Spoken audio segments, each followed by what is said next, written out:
Bonsoir à tous et bienvenue sur mes lectures. Peu importe à l'heure à laquelle vous allez m'écouter, que ce soit de jour ou de nuit, ce soir, je vais vous parler d'un livre que j'ai acheté il y a un petit moment déjà, mais que je n'avais pas encore vraiment, disons, feuilleté en profondeur.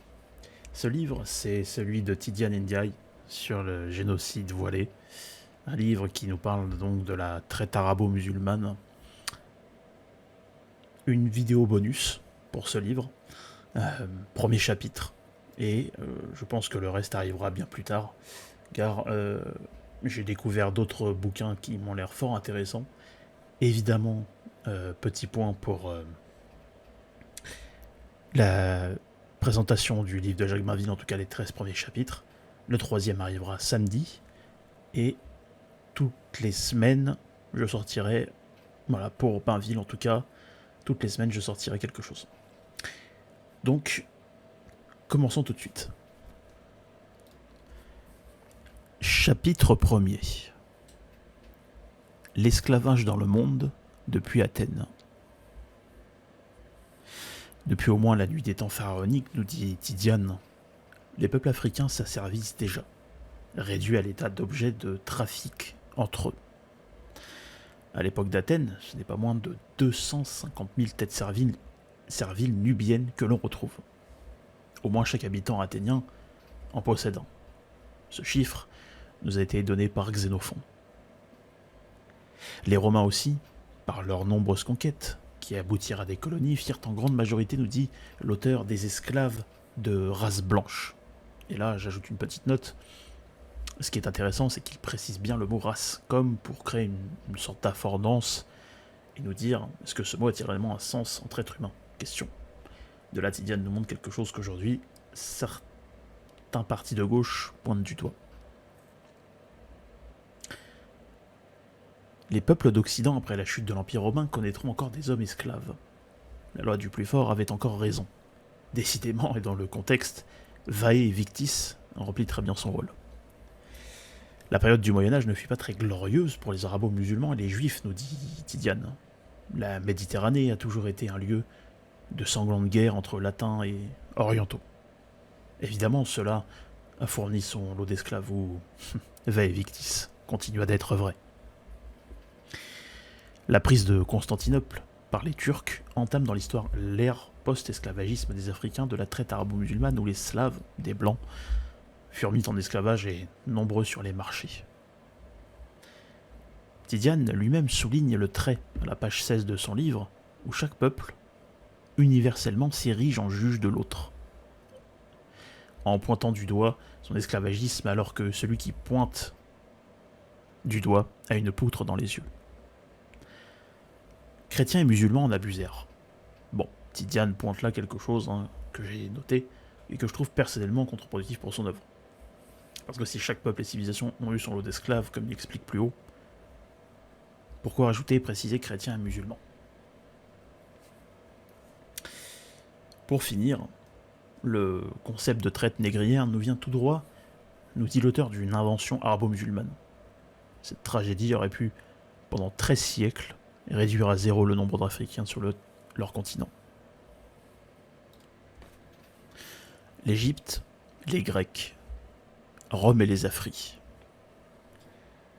On nous dit qu'historiquement, selon Tidjane, l'Égypte fut un pays où les esclaves connus les plus proches de nous n'existaient pas. Mais des chercheurs qui s'inspiraient de la tradition orale grecque s'aperçurent de toute autre chose. Les sujets des pharaons étaient vus comme un peuple servile, contraint par le fouet. Les Grecs, qui avaient mis un terme à l'hégémonie égyptienne, nous ont appris par Théophraste qu'il était déshonorant de ne compter aucun esclave à son service. Assez glauque pour notre époque. Les Grecs assimilèrent les Noirs à des Éthiopiens. Ils le firent à la première rencontre avec les négro-africains en Égypte, qu'ils nommaient Aéthiops, comme le dit Tidjane.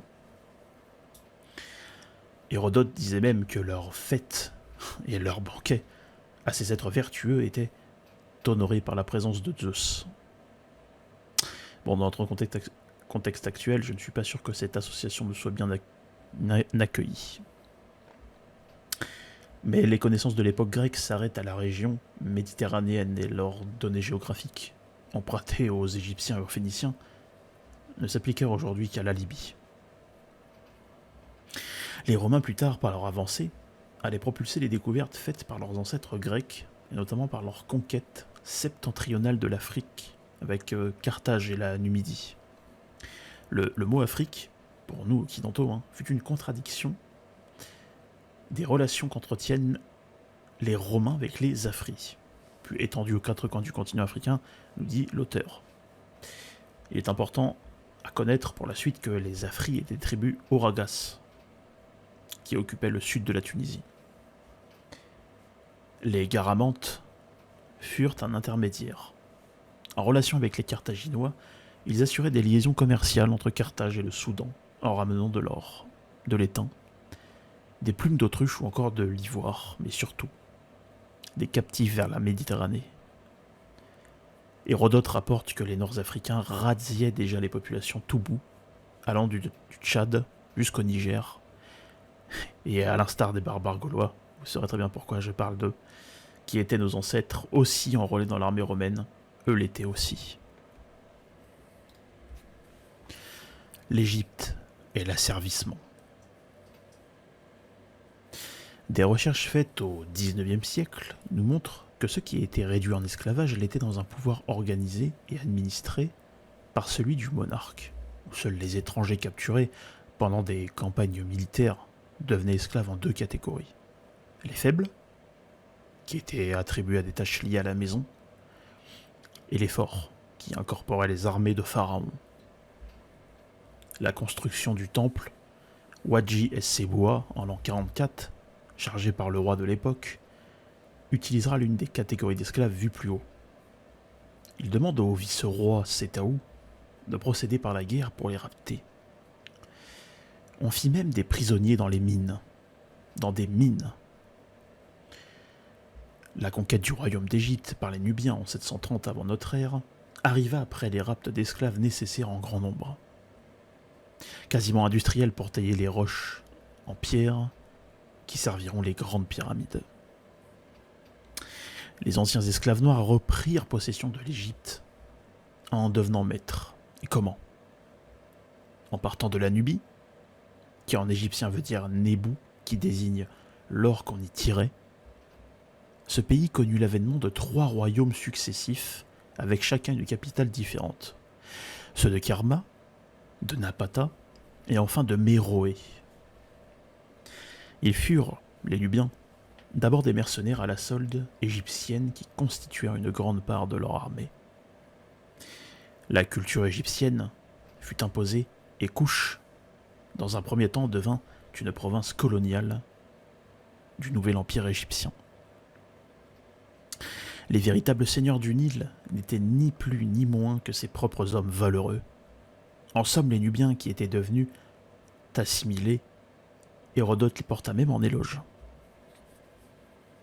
C'est le roi Pillé Menkhépheret, surnommé le Vivant, qui était le fils du roi de Napata, une des 3 capitales de la Nubie, nommée Kashta, qui organisa une expédition militaire le long du Nil pour défendre ses États, alors sous la tutelle des souverains d'Égypte du Sud. C'est la coalition de l'Égypte du Nord avec les Libyens qui finiront avec les Nubiens par battre Tefnach, le pharaon de la 24e dynastie, et son fils Bokhoris qui conduira les Koushites nubiens à instaurer une 25e dynastie à son tour, elle composée des vrais Nubiens, aussi nommés pharaons noirs. La naissance historique de la traite négrière. Avant le traité de l'émir Abdallah Ben Saïd, qui se chargea des négociations avec le roi des Nubiens Kalidourat et qui donna le traité négrier en plusieurs articles, l'esclavagisme continua. Entre l'actuel Soudan, l'Érythrée et l'Éthiopie, nous dit Tidiane, un système d'asservissement était en cours. Il était, nous dit-il, spécifique aux traditions africaines. Et bon, petit questionnement que je me suis posé, est-ce que cela veut dire pour autant, et là je prends peut-être un parti pris, pour Tidiane, qu'en africain, cela eût été moins grave. Cela eut moins d'impact, si je peux dire ça, de cette manière. Les prémices du traité d'Abdallah Ben Saïd commencèrent au 7e siècle de notre ère, où les Arabes allaient conquérir de nombreux peuples venant de la Nubie, de Somalie, du Mozambique ou d'ailleurs au cours de la première expansion islamique. Là commença le traité, avec les négociations conclues en 652. Que dit le traité ? Je vous le place en annexe de la vidéo, ou sur YouTube dans la description.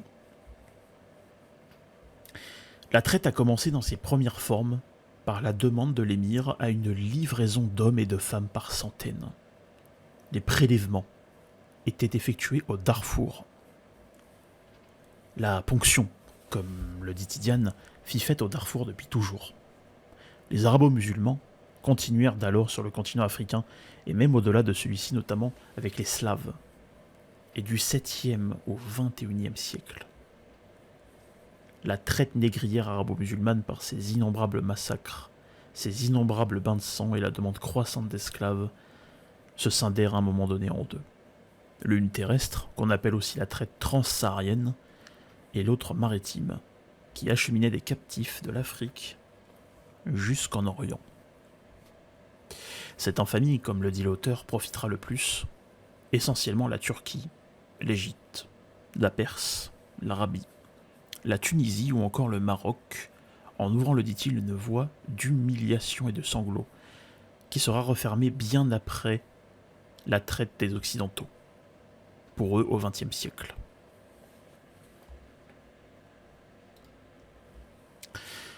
Le servage avant l'esclavage, un modèle africain d'ordre social. Avant l'asservissement des Africains par les arabo-musulmans, la transmission de la connaissance par les griots, négro-africains, était faite par voie orale. Tidiane le dit en mentionnant Alain Ancelin. Qui est Alain Ancelin ? C'est un anthropologue et un égyptologue antillais, né le 20 juin 1943 à Grandvilliers et mort le 16 mai 2009 aux Abîmes en Guadeloupe. Une part importante de son œuvre se rapporte à l'anthropologie antillaise et africaine. Source Wikipédia. Pour qui la langue est une boîte noire de toute civilisation. Cette tradition nous apprend que la qualification de traite, ou encore d'esclavage moderne, d'Afri à Afri, était plutôt vue comme du servage, sous forme agricole, domestique ou militaire, revue bien plus tard dans les plantations américaines. Par l'entremise de l'administration coloniale française, le général Faidherbe au XVIIIe siècle le découvrit avec stupéfaction et ampleur.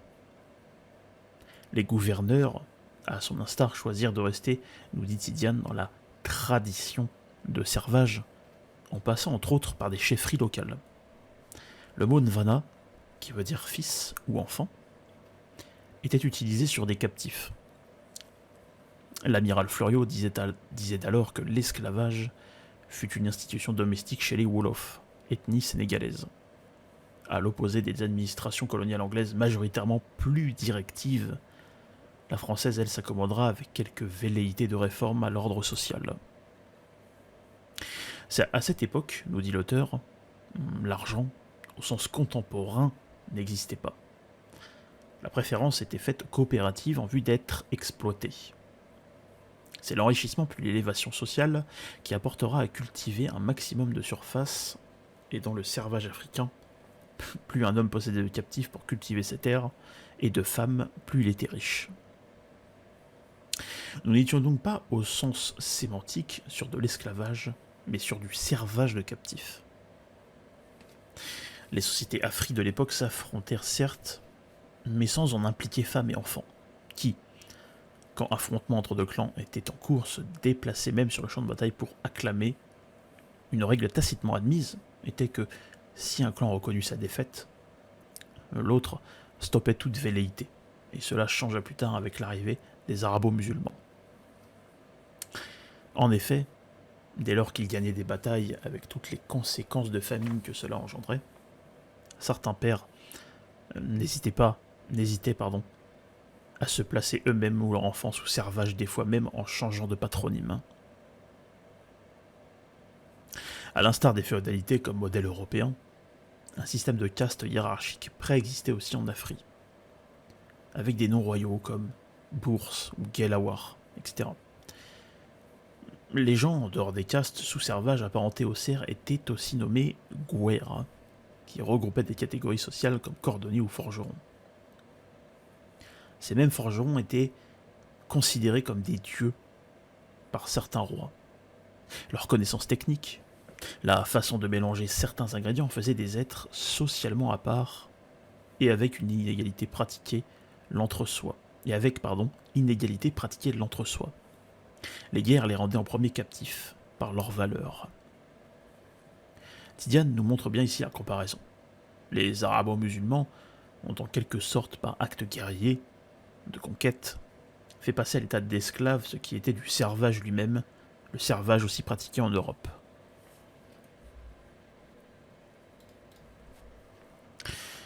La condition de la femme au servage. La beauté a de tout temps été un outil, voire une arme disruptive pour le sexe féminin envers le sexe masculin. Que cela soit conscient ou inconscient, il était peut-être encore plus vrai à une époque où les conditions de vie, très rudes à certains endroits, en dehors d'un nombre de familles protecteurs, permettaient à l'homme d'assurer une descendance dans l'entreprise familiale. Les captifs de case, comme le dit Tidiane, liés à la couronne, étaient plus majoritairement de la volonté du maître ou par le mariage. Dans le régime polygame mais traditionnellement matriarcal, voir un livre que j'ai lu, sur lequel j'ai aussi pris des notes, celui de Sylvain Durin, Ce sang qui nous lie, avec notamment les tribus Guayaki, pour s'apercevoir, parce qu'il explique bien le fonctionnement d'un système matriarcal. De l'Afrique noire, leur statut n'était guère différent de celui de l'homme. Le travail, si elle n'était pas de case, donc lié à la couronne, était le même dans la difficulté. Dans le même effort que celui de l'homme, son rôle se complexifiait alors si le maître la trouve à son goût. Bon. Petite note de mon côté, là je peux pas m'empêcher de penser à la façon sociologique, anthropologico-sociologico de la société contemporaine où l'on éduque la fille bien souvent par l'entremise de la mère à prendre le parti le plus protecteur et le mieux loti, financièrement, évidemment, de ce que la société met à disposition. Donc le servage d'autrefois continue, malgré les apparences, à n'être différent que dans celle-ci, où les rapports de force sont remplacés par un cadre juridique qui a été posé historiquement par Rome. Donc je reprends. Si bien que ces modèles étaient parfois même à l'initiative des femmes captives pour améliorer leurs conditions, mais elles ne devenaient pas intouchables pour autant, car le reste de leur vie était consacré à rembourser des dettes ou à donner des faveurs sexuelles. Ce qui est, et là c'est moi qui l'ajoute, toujours plus ou moins le cas aujourd'hui, mais dans une forme évoluée. Enfin, si on peut appeler ça une évolution. La tradition orale des griots. Dans notre quête du génocide voilé, l'auteur nous a beaucoup narré la façon dont les Africains entre eux utilisaient le servage en avançant le nom d'Alain Ancelin, comme une sorte, si j'ose dire, de validation griot. Et là, je me suis posé la question par rapport à Alain Ancelin, est-ce que cette tradition orale ne bénéficie pas de biais ? Bon, je me pose la question maintenant, en attendant une étude plus approfondie du sujet, mais bon, je me le demande quand même. Mais continuons l'aventure. À la page 40 de son œuvre, l'auteur nous rapporte que les captifs de la couronne de Case, du coup, jouissaient d'une considération et de privilèges leur donnant une forme de pouvoir sur le royaume, bien qu'ils en restaient la propriété. Ce qui est toujours un peu le cas encore aujourd'hui. Ils constituaient une force considérable par leurs autorités dans les conseils privés de guerre, ce qui en faisait des auxiliarates très écoutés des souverains, mais aussi très utilisés comme sujets dans différents combats organisés. Intéressant. Le mot « talibé », ce qui veut dire des étudiants en théologie, est très probablement, nous dit l'auteur, issu des talibans. Ce sont à l'origine des captifs, soldats utilisés dans l'armée du conquérant d'El Hadji Omar. À côté des castes libres et nobles des talibés, d'autres qui l'étaient moins combattaient de la même façon, se prénommant Sofas, qui étaient des régiments de captifs. Au combat, ils rivalisaient par la bravoure et non par la naissance. Le roi Ségou, par exemple, possédait des régiments de captifs entiers nommés Bambaras, avec de nombreux privilèges. L'exemple donné était celui de Demba Warsala, qui était le chef des captifs. À la page 42, l'auteur nous raconte que dans le continent africain, le système de servage était le même, en soulignant quand même que des actes de cruauté étaient existants. Et là, du coup, je me demande par des marcations phraséologiques, j'ai quand même l'impression de voir une forme de minoration de ces actes, par rapport au reste du livre. Mais il faut être le plus honnête possible, parce que j'ai pas encore lu tout le bouquin. Donc quand ce sera terminé, j'en ferai, si je n'oublie pas, une conclusion personnelle. Tidiane nous dit de façon logique que le servage africain est accepté avec résignation par les populations, mais que cela a fini par s'intégrer, malgré le tout, avec le temps.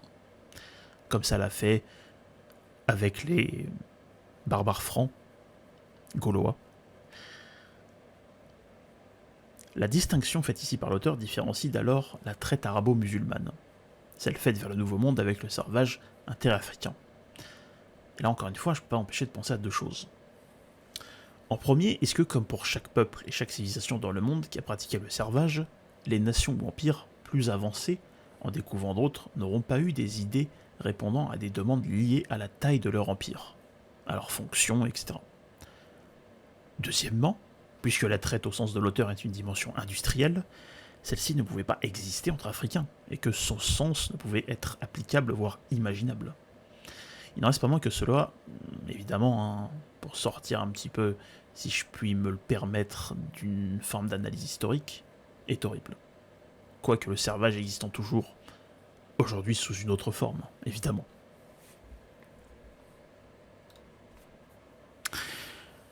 Les exigences des morts et le djihad.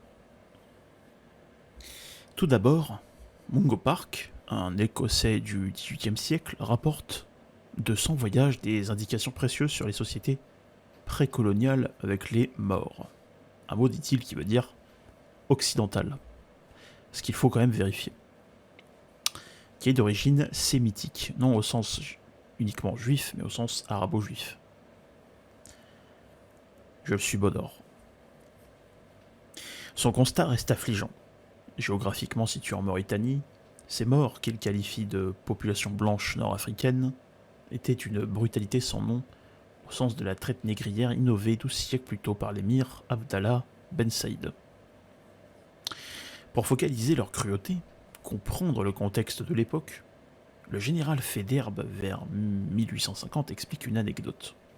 Sous les murs de Dagana, 2 cavaliers morts se disputent un enfant, alors qu'un troisième, faisant irruption et pour stopper les velléités, ne trouve rien de mieux, et là, je suis désolé, mais c'est un petit peu horrible, que de lui briser le crâne contre un arbre, après l'avoir fait tournoyer par les pieds. L'auteur nous dit que c'est l'arrivée du djihad, et l'islamisation, reste à voir si les deux sont liés, parce que j'ai pas la référence en tête, qui amena l'asservissement massif en Afrique et les ignominies de l'histoire. Longue déportation, et rendre nuque, etc., etc. Pour conclure, ce premier chapitre nous raconte une histoire assez terrible, celle qui rend l'homme à la merci de ses propres démons, de surcroît s'il est embrigadé, comme nous sommes plus ou moins tous, dans une forme de système babylonien, qui le pousse à être derrière les démons et non à les combattre. Ce qui peut aussi rappeler nos peurs, affronter nos peurs, voilà. En retraçant l'historique depuis l'Égypte avec le roi pillé Menkhépheret à Athènes, en passant des Romains ayant renommé les Afri en Afrique lors de la découverte du continent, on observe ceci. Un des points marquants que nous montre Tidiane dans ce premier chapitre est selon moi l'asservissement des Afri par les Égyptiens dans un besoin de main-d'œuvre, puis par le changement de dynastie avec cette reconquête des Nubiens. Mais le plus marquant fut bien évidemment la défaite des Nubiens par l'émir Abdallah Ben Saïd sur le roi Khalid Urat et l'évolution du servage de captifs avec la traite, où il demanda par plusieurs points d'articles, que je vous ai postés en annexe en description de la vidéo, d'en envoyer un certain nombre par année. Je crois que de tête c'est une centaine, quelque chose comme ça. Mais bon, ça a évolué plus tard. Avant d'avoir ouvert ce livre, je pensais personnellement, comme je pense pas tout le monde, naïvement, sans me prévaloir de penser à la place des autres, hein, que l'invention de la traite négrière était un fait européen et uniquement une affaire de blancs.